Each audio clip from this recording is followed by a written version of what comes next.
The Bank of Canada just revealed a shocking internal split that exposes how America's most trusted ally is discovering their central bank's traditional weapons are completely powerless against Trump's economic warfare. And the implications could trigger a financial crisis that makes 2008 look like a warm-up act. Let's begin. The economic uncertainty you've been tracking has now penetrated the most secretive corridors of Canadian financial power, where the nation's central bankers are discovering that their traditional tools may be completely useless against the new reality of weaponized trade relationships. What's emerging from today's Bank of Canada meeting minutes represents more than policy disagreement. It's the public acknowledgement that Canada's economic stewards are flying blind into uncharted territory. The Bank of Canada has operated for nearly a century as one of the world's most respected central banking institutions, wielding interest rates and monetary policy to guide the Canadian economy through recessions, booms, and financial crises. But the institution that successfully navigated the 2008 financial crisis is now confronting something entirely different, an economic assault from their closest ally that renders traditional monetary policy tools potentially ineffective. Wednesday's release of the July 30th meeting minutes exposed unprecedented divisions among the 7-member governing council about how to respond to U.S. tariffs that are systematically dismantling the economic relationship between the two countries. For the first time in recent memory, Canada's central bankers are publicly admitting they don't know if their policy interventions can even influence the economic forces now shaping the nation's future. By understanding what's really happening inside Canada's central bank, you're witnessing the potential collapse of institutional confidence that could trigger economic consequences far beyond what any tariff could achieve directly.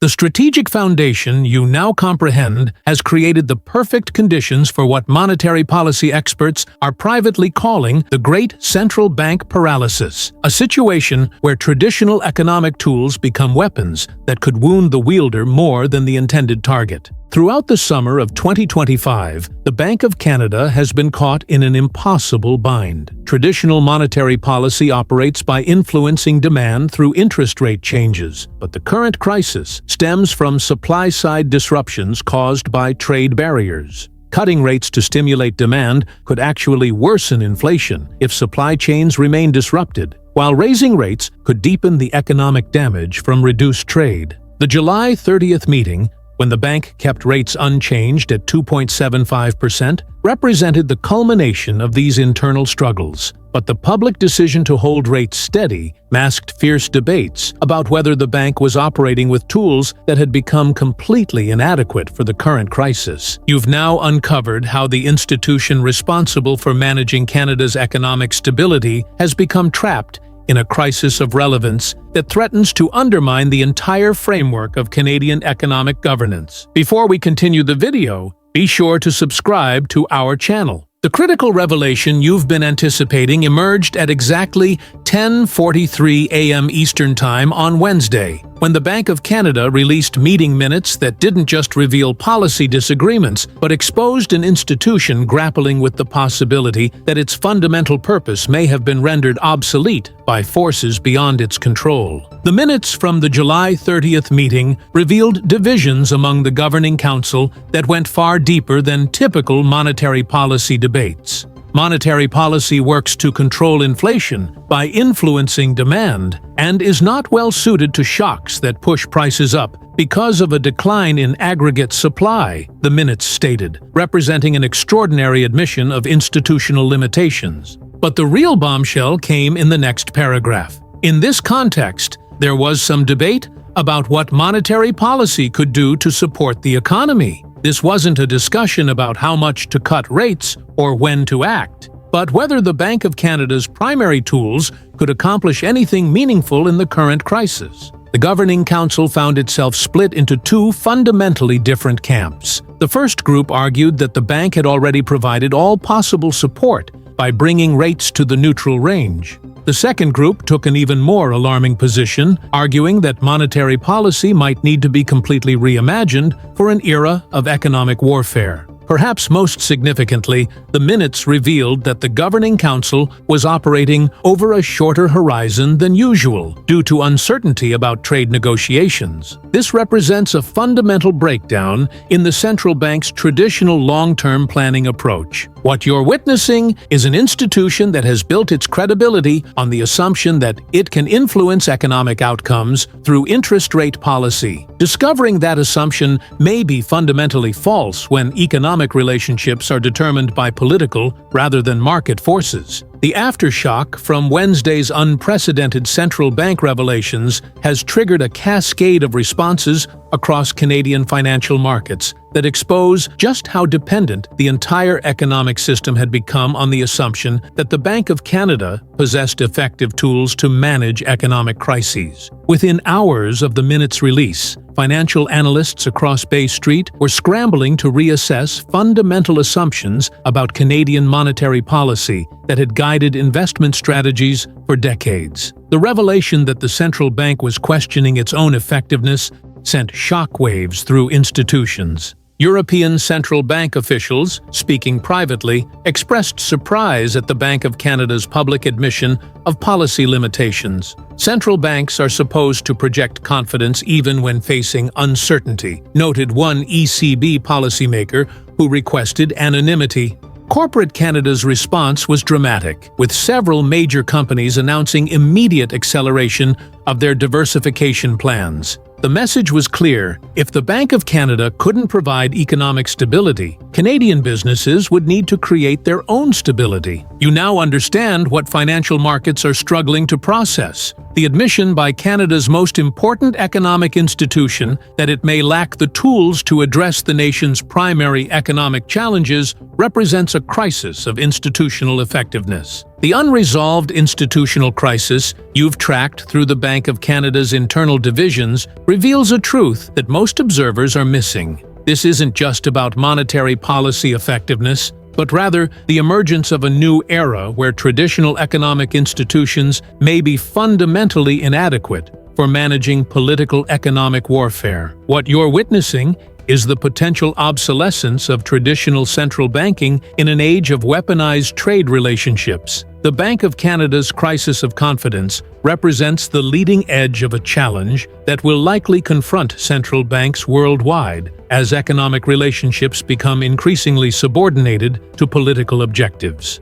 Other middle-power economies facing pressure from major trading partners are watching the Bank of Canada's crisis with intense interest. If Canada's central bank cannot effectively address trade-based economic warfare, it suggests that traditional monetary policy frameworks may be inadequate for the new era of great power competition. What you now fully understand, and why this insight matters, is that you're witnessing the potential breakdown of the institutional framework that has managed Canadian economic policy for nearly a century. The Bank of Canada's crisis of confidence may mark the beginning of a new era where traditional economic institutions prove inadequate for managing political economic challenges. Stay alert for what happens next, because if traditional central banking proves inadequate for managing economic warfare, it will force democratic societies to choose between economic effectiveness and institutional traditions, potentially reshaping the entire framework of economic governance. The next big story that you missed today is how Air Canada's massive strike has weaponized the country's aviation system into an economic doomsday device, revealing that a single labor dispute can now trigger cascading failures across an entire nation's economy when trade relationships have already been pushed to the breaking point. But before I tell you about that, consider subscribing to our channel for more global politics. The economic pressure cooker you've been monitoring has reached a critical rupture point where domestic labor disputes are no longer isolated events, but potential triggers for nationwide economic collapse. What's unfolding with Air Canada's looming strike represents something unprecedented: the transformation of routine labor negotiations into matters of national economic security when a country's external trade relationships have been systematically destabilized. Air Canada operates as the circulatory system of the Canadian economy, carrying 130,000 passengers daily across 670 flights that connect the country's dispersed population centers and link Canadian Canadian businesses to global markets. Under normal circumstances, even a prolonged airline strike would represent a manageable economic disruption. But these aren't normal circumstances. Canada is operating under economic siege conditions where every remaining economic lifeline has become critical to national survival. The Canadian Union of Public Employees issued a 72-hour strike notice Wednesday morning, setting Saturday as the deadline for what could become the most economically devastating work stoppage in Canadian history. The timing couldn't be more catastrophic. Peak summer tourism season, harvest time for agricultural exports,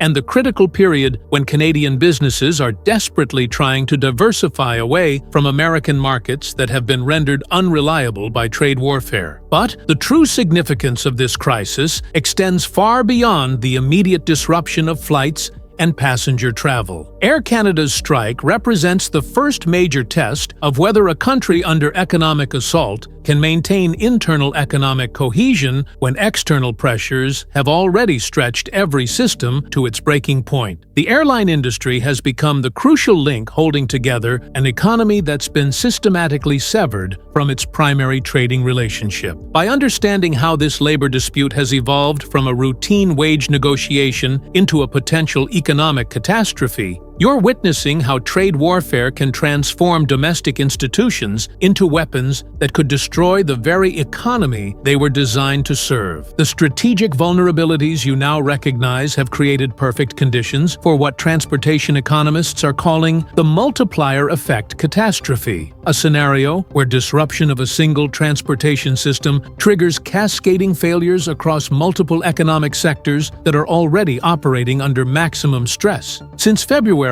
2025, when Trump's tariff war began, Canadian businesses have been frantically restructuring their operations to reduce dependence on American markets while seeking new revenue streams in Europe, Asia, and Latin America. This economic transformation has made air connectivity absolutely critical in ways that weren't true before the trade crisis. Companies that previously could drive trucks across the border to reach American markets now depend on international flights to reach alternative customers in distant continents. The agriculture sector exemplifies this new vulnerability. Canadian farmers, facing American tariff barriers on key products, have been developing new export relationships with Asian and European buyers. But these relationships depend on air cargo capacity to deliver high-value products like seafood, fresh produce, and specialty foods that cannot tolerate the delays of ocean shipping. Air Canada carries approximately 15% of Canada's air cargo volume,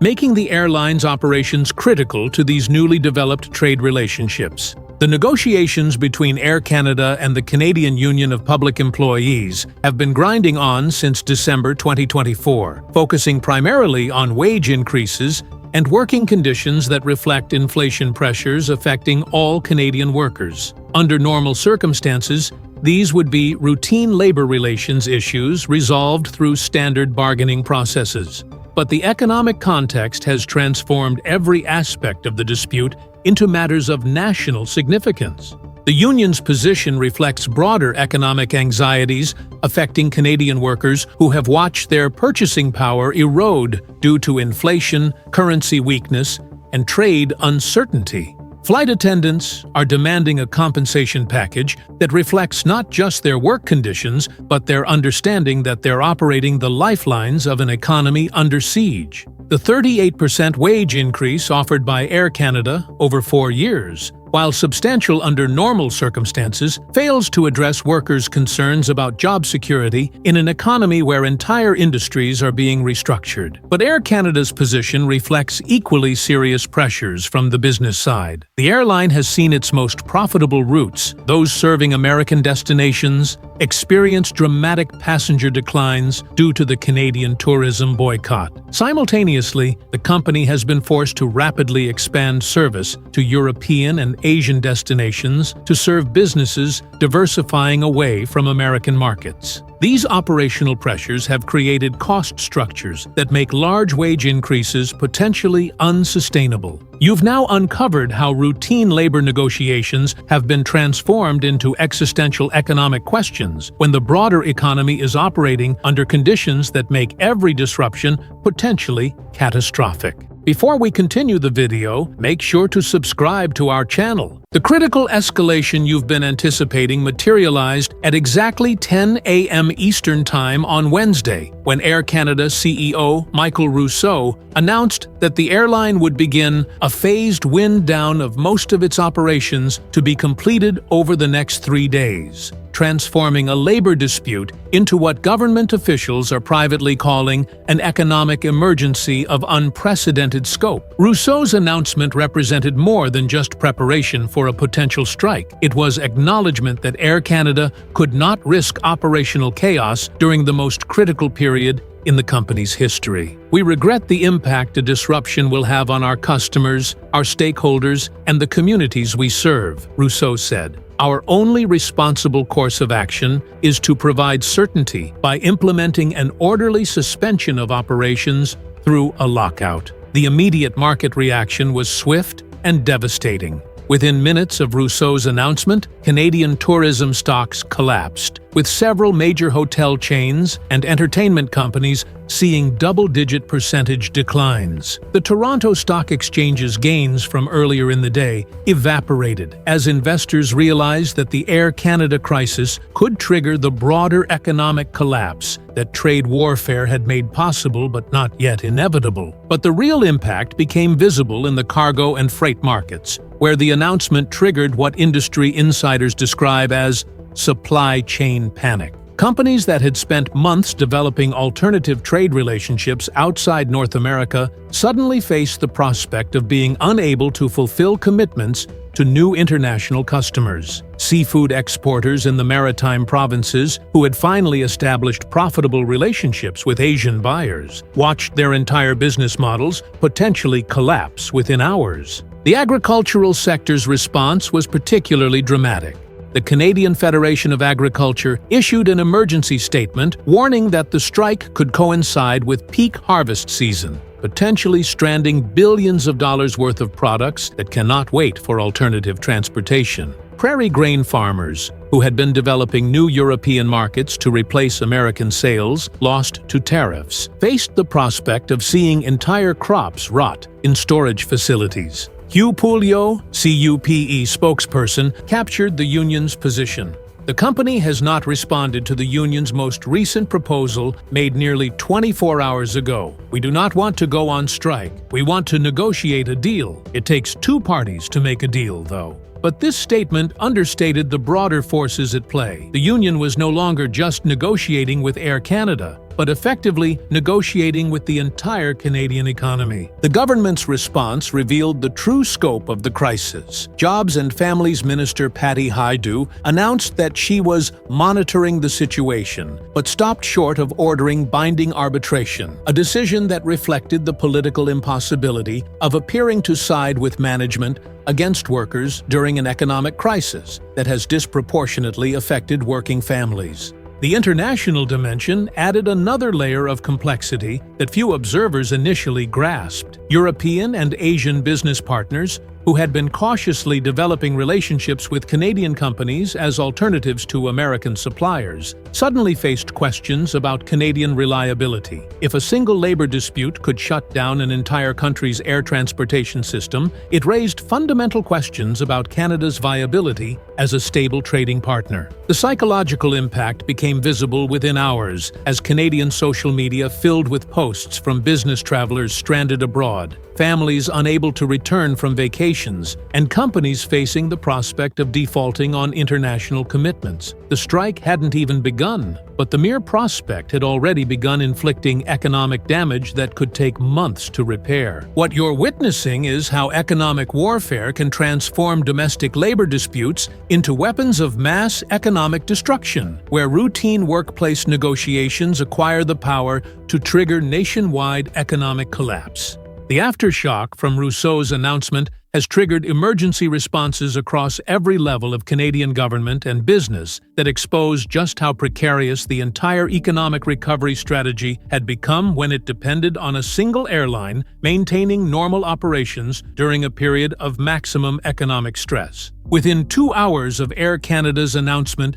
emergency coordination centers were activated in Ottawa, Toronto, and Vancouver as officials grappled with the realization that they had no contingency plans for managing an economic crisis of this magnitude. The federal government's Transport Canada division began emergency consultations with other carriers, but the harsh reality quickly became apparent. No combination of other airlines could replace even half of Air Canada's capacity. The business community's response was immediate and panicked. The Canadian Chamber of Commerce issued an emergency statement calling the potential strike an economic catastrophe that could undo months of painful economic restructuring. David Pierce, the Chamber's Vice President of Government Relations, noted that Canada is facing unprecedented economic challenges and trade uncertainty. A service disruption would interrupt air cargo connectivity, directly impacting Canadian businesses that are working to diversify their customers. But Pierce's statement understated the true scope of the crisis. Companies across Canada began implementing emergency protocols that revealed just how dependent they had become on Air Canada's operations. Technology firms that had been rushing to establish European offices as alternatives to American operations faced the prospect of being unable to send personnel to critical meetings. Resource companies that had finally secured Asian investment partnerships watched those relationships potentially evaporate due to inability to maintain face-to-face business relationships. The tourism industry's response was particularly devastating. Corinne Pohlmann of the Canadian Federation of Independent Business captured the sector's panic. 1/3 of Canadian small firms depend on the summer tourism season for their revenues, and we cannot afford to lose a single day. But this statement revealed how the Air Canada crisis was amplifying damage that was already being inflicted by the Canadian tourism boycott of American destinations. International reaction was swift and telling. European airlines began emergency meetings about increasing Canadian service, but the logistics of rapidly scaling operations proved daunting. Asian carriers faced similar challenges, while American airlines found themselves in the awkward position of potentially benefiting from Canadian economic distress caused by their own government's trade policies. The currency markets reflected the crisis within hours, with the Canadian dollar dropping against major currencies as traders realized that the Air Canada strike could trigger the broader economic collapse that trade warfare had made possible. Currency analysts noted that the loonie's decline reflected not just immediate economic disruption, but growing questions about Canada's long-term economic viability. Perhaps most significantly,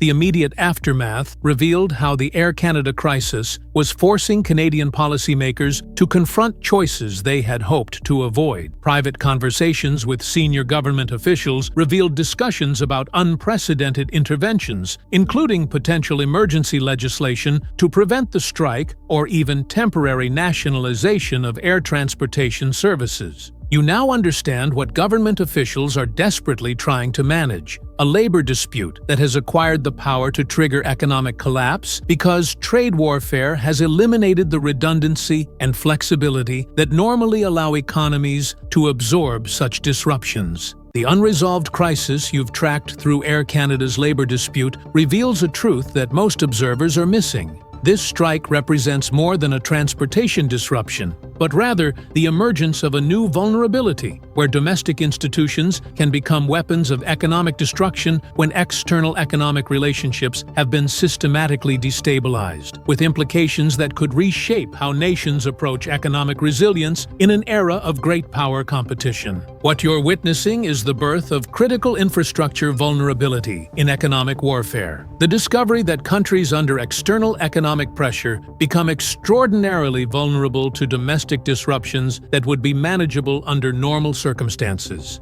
The Air Canada strike demonstrates how trade warfare can transform routine labor disputes into matters of national economic survival. The success or failure of Canada's response to this crisis will likely determine whether other countries facing similar economic pressure develop new approaches to managing critical infrastructure during periods of external stress. If Canada cannot maintain air transportation during a trade crisis, it suggests that traditional approaches to infrastructure management may be inadequate for an era of weaponized economic relationships. The timeline for resolving this crisis faces fundamental constraints that extend far beyond the immediate labor negotiations. Even if the strike is resolved quickly, the damage to Canada's reputation as a reliable trading partner may prove lasting. International businesses that had been cautiously developing Canadian relationships as alternatives to American suppliers now face questions about whether Canada can maintain basic economic operations during periods of stress. The broader implications extend into the fundamental nature of economic resilience in democratic societies.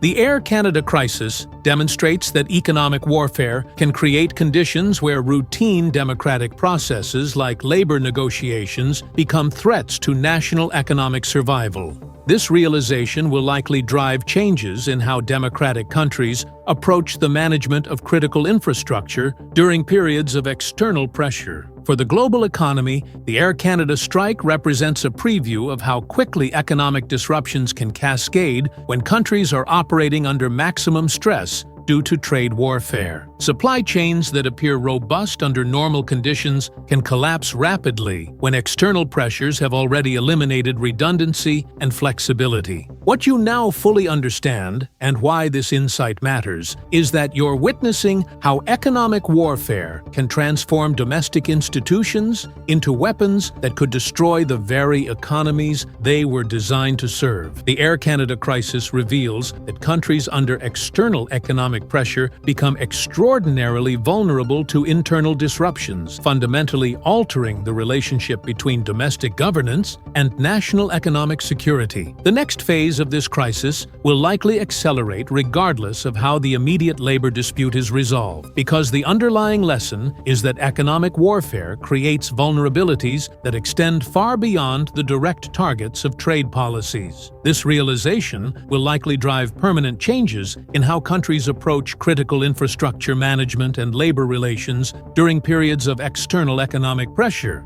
Stay alert for what happens next, because if domestic labor disputes can trigger economic collapse when countries are under external pressure, it will force democratic societies to choose between traditional labor rights and economic security, potentially reshaping the entire framework of industrial relations that has defined post-war democratic capitalism. The next big story that you missed today is how the Canadian dollar's deceptive stability is masking a currency crisis that could detonate without warning, revealing that America's economic warfare has already destroyed the foundations of Canada's monetary system, while financial markets remain completely oblivious to the approaching disaster. Before we get started on that, check if you're subscribed to our channel. The currency stability you've been observing has become the most dangerous illusion in global financial markets, where the Canadian dollar's apparent resilience is actually concealing a monetary system that's been systematically hollowed out by 6 months of relentless economic warfare. What appears to be strength in the loonie reflects not economic fundamentals, but rather a carefully orchestrated balance of desperation that could collapse at any moment. At 1.3770 per US dollar, the Canadian currency has maintained an eerily calm trading range despite experiencing the most severe trade disruption in the nation's modern history. Under normal circumstances, an economy facing systematic tariff barriers, collapsing tourism revenue, and central bank paralysis would see its currency in freefall. The foundation of this monetary illusion lies in what currency analysts are privately calling crisis equilibrium, a state where massive capital outflows from trade-sensitive sectors are being perfectly offset by inflows from investors betting on Canada's domestic transformation. This balance has created the appearance of currency stability, while the underlying economic relationships that traditionally support the Canadian dollar have been systematically destroyed. By understanding the true forces behind the Canadian dollar's apparent stability,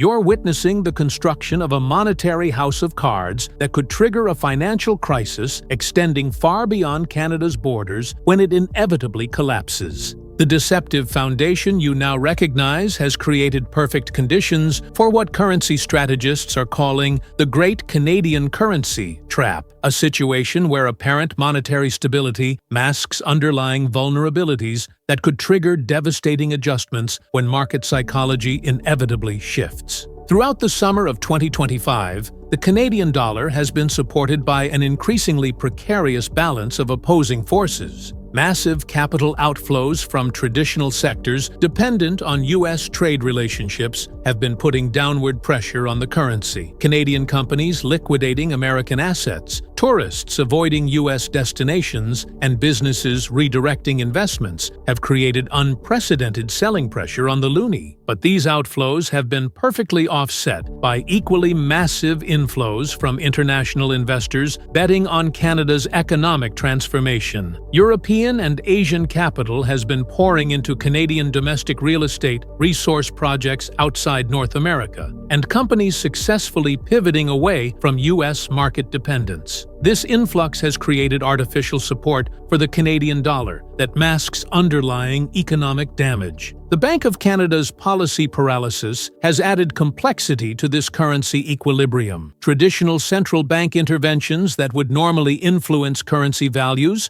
have become ineffective when the institution itself admits uncertainty about its policy tools. You've now uncovered how the Canadian dollar's apparent strength has become entirely divorced from traditional economic fundamentals, creating conditions for a currency crisis that could materialize with little warning when market psychology shifts. Just a reminder to subscribe to our channel if you enjoy our content. The critical moment you've been anticipating crystallized throughout Wednesday's trading session when the Canadian dollar's failure to respond to multiple fundamental shocks exposed a currency market that has lost its ability to properly price risk, creating conditions for what foreign exchange analysts are privately calling the mother of all currency corrections. The loonie's trading range of 1.3752 to 1.3782 against the US dollar represented one of the most ominous developments in recent Canadian monetary history. This narrow band occurred despite the Bank of Canada revealing internal divisions about policy effectiveness,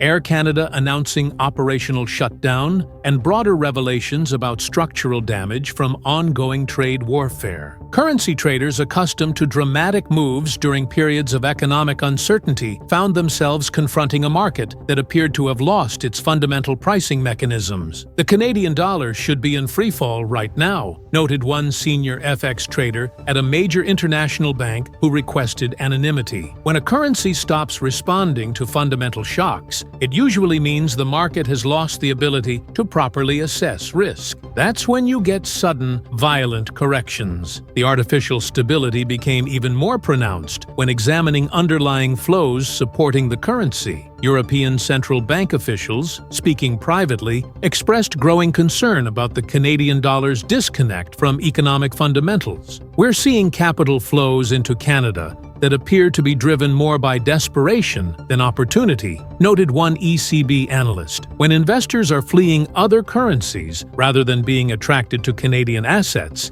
it creates artificial support that can disappear overnight. The most telling aspect of Wednesday's currency action was the complete absence of volatility despite multiple major economic shocks. Traditional currency relationships that would normally drive significant moves simply failed to function, suggesting that foreign exchange markets had become unable to properly process the fundamental changes occurring in the Canadian economy. What you're witnessing is a currency market that has become completely divorced from economic fundamentals, creating conditions for a sudden and potentially devastating adjustment when market psychology inevitably shifts to reflect underlying economic reality. The aftershock from Wednesday's currency market paralysis has triggered emergency consultations across international financial institutions that reveal just how dangerous the Canadian dollar's artificial stability has become for global financial stability, with implications extending far beyond Canada's borders. Within hours of the trading session's close, foreign exchange desks at major international banks began implementing emergency protocols typically reserved for currency crises.